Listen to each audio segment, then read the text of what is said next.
आज पेपरमध्ये हवाई दलाचे विमान क्रॅश, वैमानिकासह 5 जण ठार झाले या बातमीने हृदय कळवळून गेलं आणि मला माझ्या इतिहासाची आठवण झाली.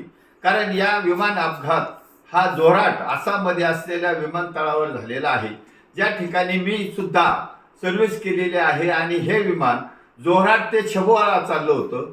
छबुआ हे ठिकाण मी 2 वर्ष माझी पोस्टिंग होती, त्या ठिकाणी मी राहिलेलो आहे. त्यामुळे या विमानातील जखमी झालेले आणि शहीद झालेले जे 3 नंबरचे आहेत, स्क्वॉड्रन लीडर, नंतर फ्लाईट लेफ्टनंट आणि सार्जंट, हे जे की माझ्या रँकचे असल्यामुळे अतिशय मला दुःख झालेलं आहे. आणि त्यामुळे मी या बातमीचा आधार घेऊन माझ्या कुटुंबासह 2 मिनिटं स्तब्ध राहून श्रद्धांजली वाहत आहे.